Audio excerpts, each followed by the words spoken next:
Dwight Yorke kicked his first football in his homeland of Tobago, to most of us a romantic Caribbean oasis.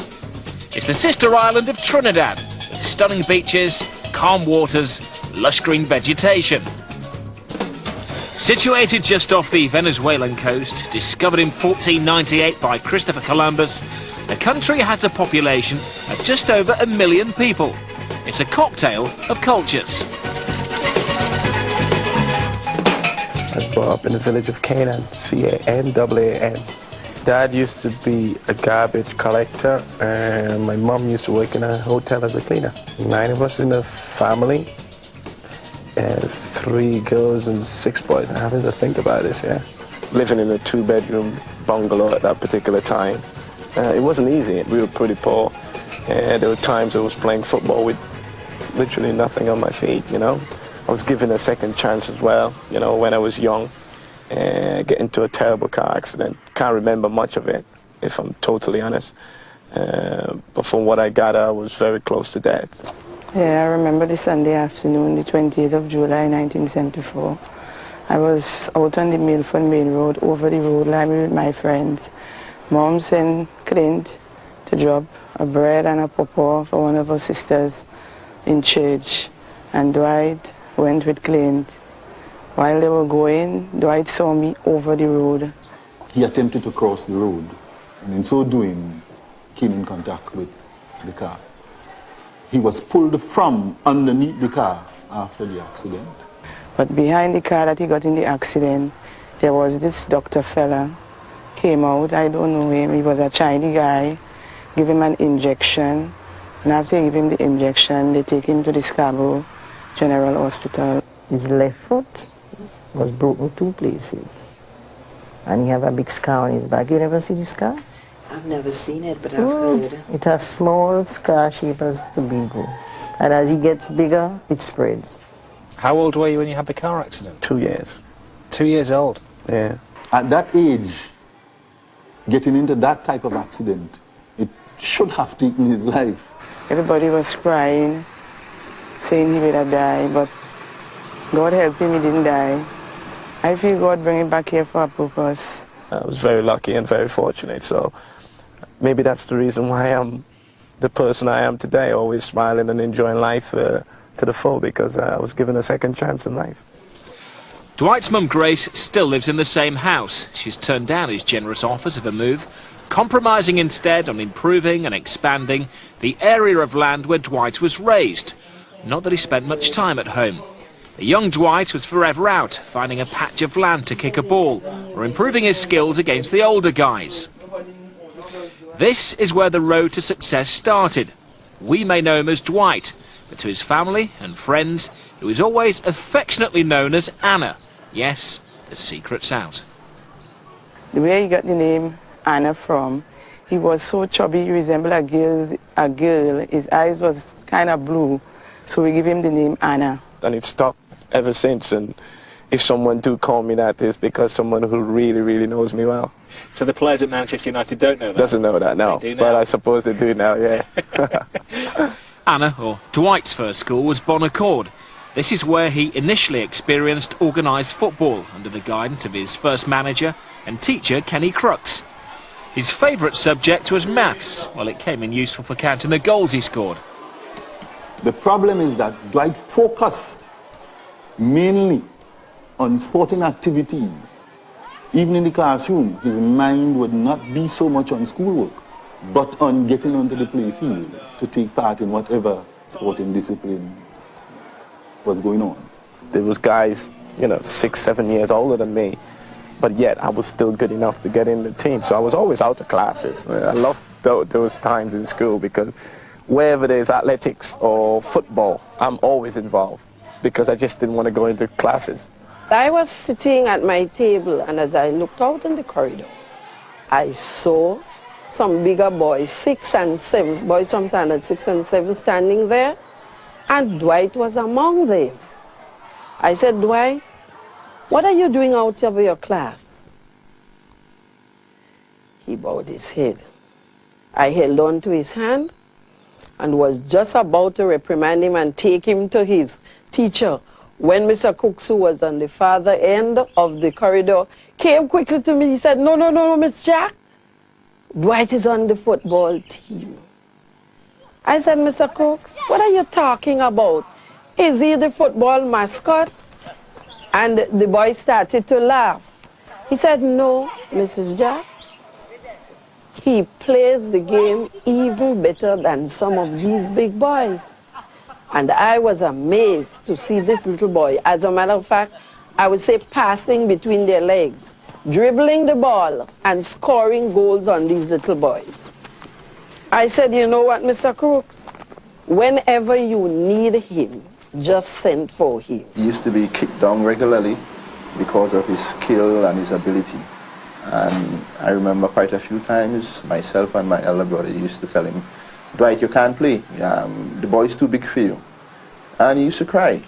Once you tell him you can't play, he will cry whole day. His elder brothers was always scared that, he's too small, but he always showed that, he has the technique to come out, and he has a sort of mental toughness and want to be a star, always want to be a star. From a very early age, he wanted to be on television playing soccer. These days it's Sir Alex Ferguson, but the coach who really developed Dwight was BERTILLE St. Clair. He runs private coaching clinics on the island. Dwight's problem was finding the cost. And he said, well, do you want to come along and join and learn the basics and the rules of football? And because I was so keen on it, I opted for that, but also you had to pay a fee to get in. And I said, well, I can't afford it because we never really had that sort of income. What was the fee? $20, which was equivalent to about £2, £3. What was he like then? A tiny guy, 6.5 years, going to 7 years old, big head, and always wanted to play with the ball. He was obsessed with the football. So how did you get in then? Well, by just a little bit of cunning, tell him I couldn't, but I love to sort of join your coaching school. I haven't got any football boots. I didn't, and obviously you had to wear his T-shirt saying BERTILLE St. Clair Coaching School, and that was another $10 or something, which equivalent to just over £1. It's getting more expensive all the time for me. But I said, no, there's no way I could, But I had friends around the place, and one or two people who, I can't obviously call name, but people who had tried to help me in the past, and although were doing illegal stuff, but they would give me a little bit of money to sort of help me along. The incentives he received from an early age maybe gave him that impetus to keep moving on. As a matter of fact, there were guys in the village who would give him all the mangoes on a mango tree, depending on the number of goals he scored. His asset was his dribbling and his vision for the game, and then his powers, his passion for it also. So Dwight would always develop because he wanted to try things all the time. If he see you doing something that it sounds flashy, looks flashy, and he likes it, he's going to work hard at it and do it. When we play, we used to emulate certain people, and we wanted to be Zico, we wanted to be Pele, we wanted to be Whiteside, McGrath at the back, you name it. We had all the names. Never the right teams, but we had names from all different teams, which was amazing. How did you see your football? Because they're all international names there. Did you Yeah. have access to a TV? Well, I did. We did, actually. We had a big black and white telly that I broke, playing football in the house. I could tell you it wasn't charming. My dad went absolutely mad. The television fell face down, and everybody we licks tonight, boy. So everybody went in, and who actually went inside and tried to put on 2 and 3 shirts and stuff like that, just to let the belt kind of soak in, the licks kind of hit him too hard. So Dad came, and he spanked everybody. After going to the coaching, BERTILLE St. Clair Coaching Clinic, we used to come back home and big league soccer. That's what it called, big league soccer at that time. So come back home and tune in to big league soccer. And Tottenham was my favorite team at that time. Waddle, Tobago, amazing. Ardiles in midfield. Those type of guys. I was really into everything about football I knew then, not now. You're a Tottenham fan? I am a Tottenham fan, yeah. Still? Not so much now. Not so much now, but it's...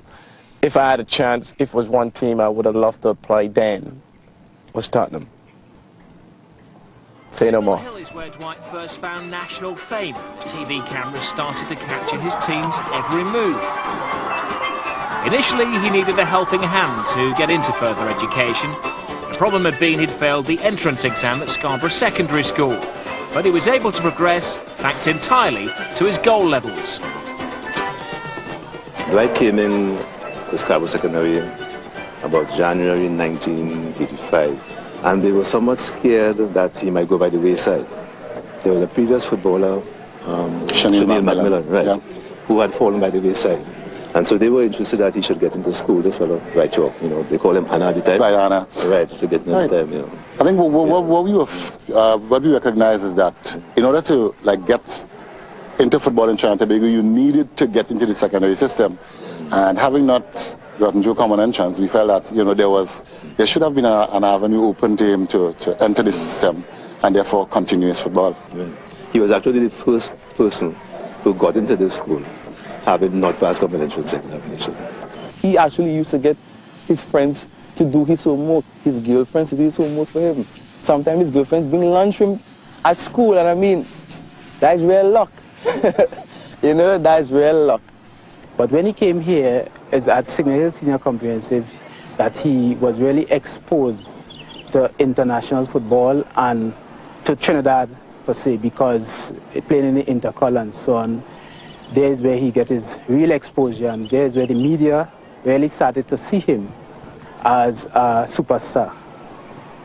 The muddy conditions at the National Stadium played a major role in deciding how fortunes went in yesterday's National InterCol semi-finals. St. Benedict's College, clad in red because of the clash of colours with Signal Hill, were forced on the defensive for the first 15 minutes by the taller, stronger and fitter Tobagonians. In fact, Signal Hill scored in the first 15 minutes, and their number 17, Dwight Yorke, who was at the centre of most of their attacks, did the job. Dwight Yorke, a new recruit from Roxborough, sending the hundreds of Tobagonians who came to the National Stadium into ecstasy. Dwight Yorke was certainly the pick of the Signal Hill team, tormenting the defence on the left side and getting in the cross.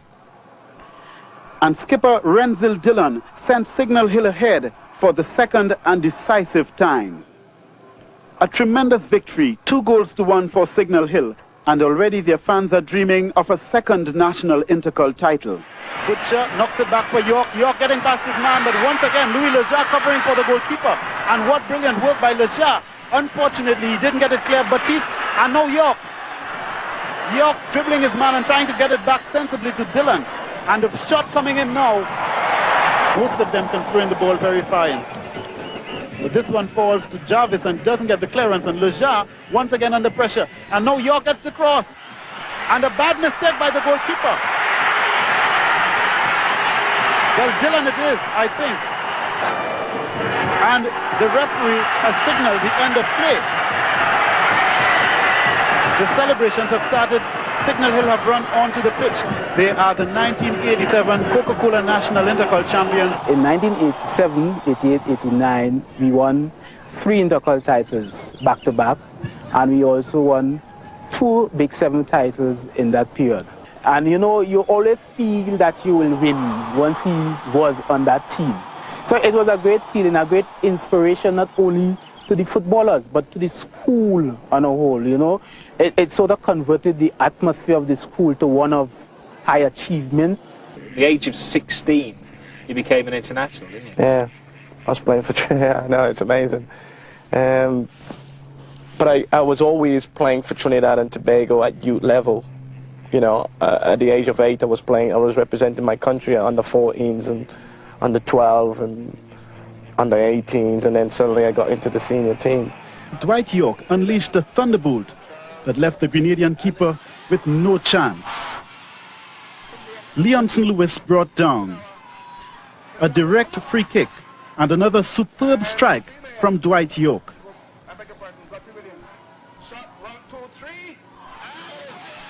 A spectacular 2-1 win for Trinidad and Tobago over Grenada with a minute left. Trinidad and Tobago registering the first lien on the Shell Caribbean Cup.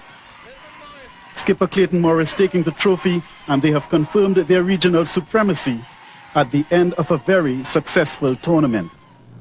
Of course, the West Indies is more renowned for cricket. That's the sport in which big brother CLINT excels.